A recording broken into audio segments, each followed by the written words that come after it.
ka-EA support today's video. Ito na, aabangan na Apari Race at yung ating South Training. So ang update, pare-parehong nag-release yung aming mga club sa magkaibang mga direksyon ng aming mga karera. So dumako tayo sa BBCM Apari Piplap 7:30 nag-release ang club doon. Maganda panahon sa norte. Pero yung baybayin pabalik sa San Jose del Monte, Bulacan, medyo maulap. Tapos regarding naman sa South Training natin, medyo masalimuot ang naging South Training. So nangyari dahil sa walang patid na pag-ulan sa Sariaya, Quezon, minabuti na binabaan ng club ang pagbitaw hanggang Santa Rosa, Laguna. So ang update sa Santa Rosa release natin, South Training, sa 6 na binitawan as of ngayon, 1:30 PM pala. Isa pala ang pauwi natin. That's yung ating South Training. Nabalahaw ata sa ulan yung 5. So ang uwi ni Chocolab kani-kanina lang mga 12:48. So halos kalahating oras pa lang siya dito. Nasaan na siya? Ito na. Ayan. Ito siya. Ayan, medyo pipilay-pilay kanina. Ayan na, napakanipis ng paa, namamayat Ito mga kailangan ko improve sa Team South natin, katawan. Susunod, pagtapos ng North, no? Kung lulusot si Franco sa ngayon sa Piplap ng Apari Race, matututukan natin after karera yung Team South natin. Tama, yung Team South natin. Ayan ang weather update. Makulimlim pa rin dito. Ngayon lang huminto yung ulan dito. Ayan, sa San Jose del Monte, Bulacan. So, yung mga ibang mga kalapatids, hindi pa rin sila kompleto sa kanilang Team South. No? Ang training nila ngayon. So, tayo, ganun din. Parehas lang. Same lang.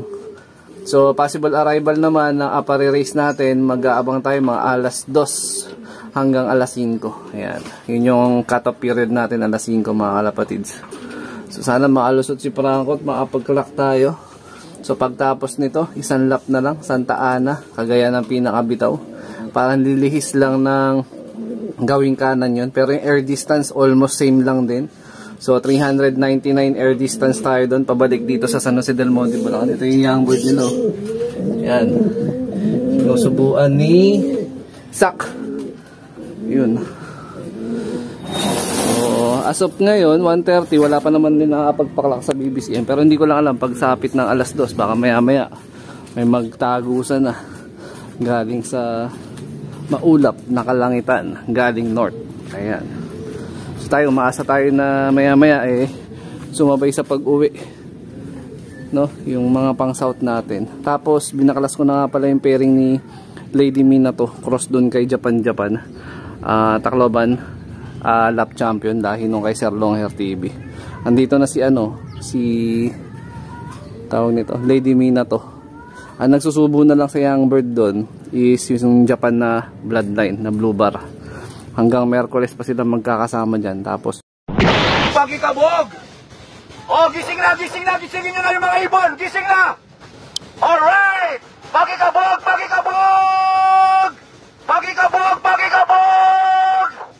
BBC Laguna, BBC Cavite, BBC Pampanga, BBC Bulacan, BBC Manila, 7:30, Apari, Cagayan, 1, 2, 3, release! Ayan po mga ibon po natin. Good morning po mga idol. Napakarami pong ibon. Ayan po, bagong record na naman po ito.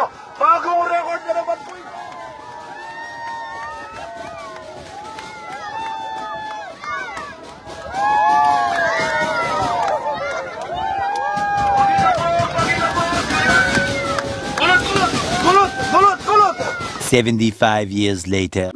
Update tayo mga ka-EA. Time check, alas 2 in punto na. So, simula na abangan natin, alas 2 hanggang alas 5 ang ating cut-off period. So 700 ang pinaka minimum speed natin. Ayan. So ito yung nakahanda natin pang abang. Ayan, pansalubong sa mga ibon galing doon sa Smash South at Apari Race natin, Piplap. Ayan. So status ng weather. Ayan. Wala na yung ulan. wala na yung pag-ulan. Sumisilip na bahagya si Haring Araw. So halos okay na lahat. Ibon na lang ang kulang. Ayan, sumilip na si Araw sa wakas. Ayan. So congratulations nga pala sa BBCM. Record breaking para sa ating Piplap Apari race. So 11,000 birds ang nirelease sa Apari. Ayan, record breaking. Only BBCM lang. Ayan, kabog-kabog. Ayan. So plain water lang ang ating nakaantabay dito.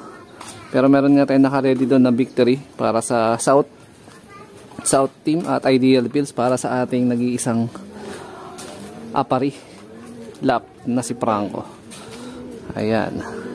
So as of today, wala pa nagka-clock from Apari, Cagayan, kahit isa. So meaning, lahat may chance pang mag-lap winner, mapa big lop or small lop yan. Ayan. So abangan na. Sana makalusot si Franco. Sana. Paka-exciting nung karera natin. Pero yung air distance na yon parang matnog yan eh. So nung naglipad ako kay Lady Mina to, that time, ayan si Lady Mina to. Yan, Javier Leyte finisher natin to. Uy, matampuhin ka. Mahihain ka na sa camera. Ayun nilipad niya yung matnog na almost 730 plus yung speed na lang niya. Ayan, so kung susumahin sa oras, mga bandang alas 3 pasado. Ayan. So, alas 2 pa lang naman.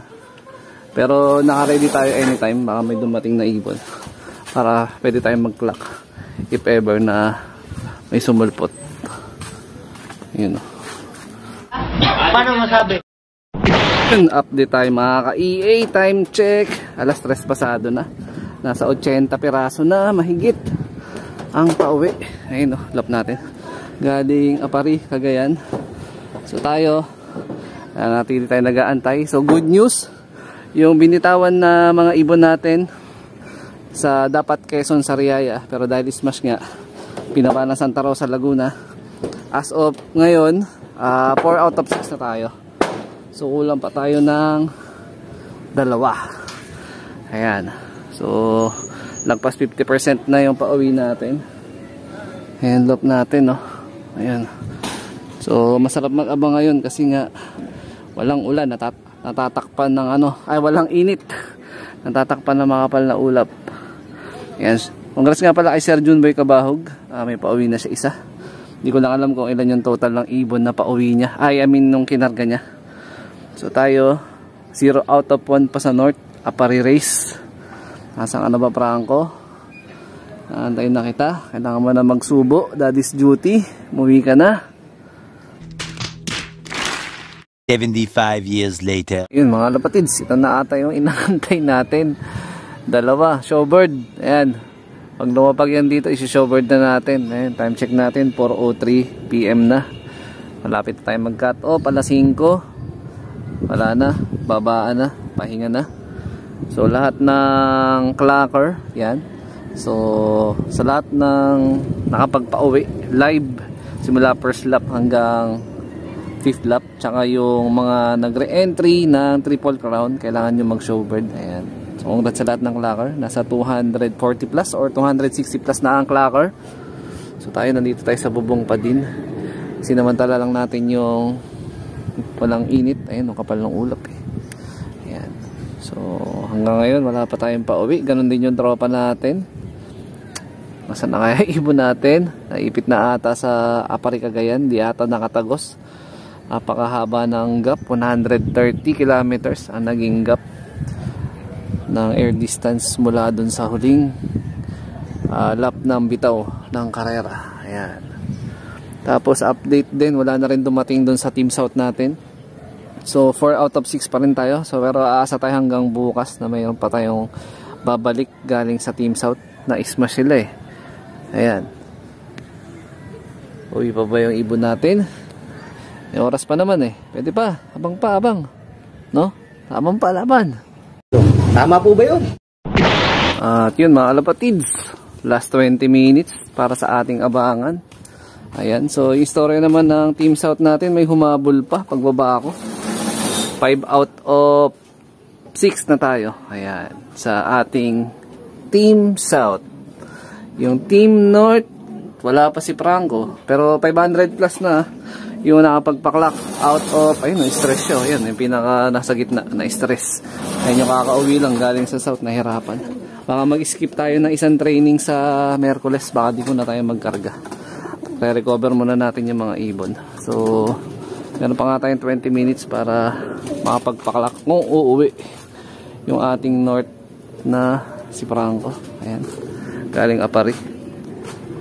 Yung iba parang tumakbo na ata sa mga kanilang mga station para mag-show bird. So tayo bird lang, walang show. Ayan. Ayan, status natin. Wala na, padapit hapon na, padilim na. Mga ibababa na natin yung loanan natin. Saan pa tayong bisita? Ayan si Sean, tsaka si Sir Dian. Ayan. So inabot na tayo ng hangganan. Wala ulats. Di tayo pinalad. Grabe. Napakatibay ng mga clacker. Meron pa dito dumadaan, oh. Ibon ko ba to?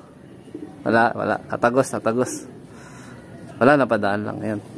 So alas 5 lang yung ating cut-off deadline. So wala na. Time's up. Bas, top out na tayo.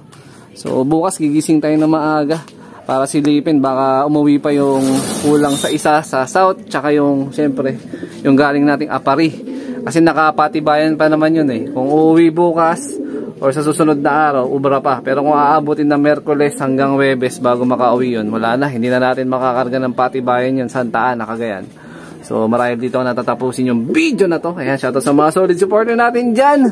Bigo na naman tayo, pero siyempre hindi naman dyan natatapos yung karera eh. Tuloy-tuloy naman yung karera eh. So ingat mga lapatids. Keep safe. God bless. Ayan, Team South natin, stress din. Kawawa. Bawi tayo, bawi.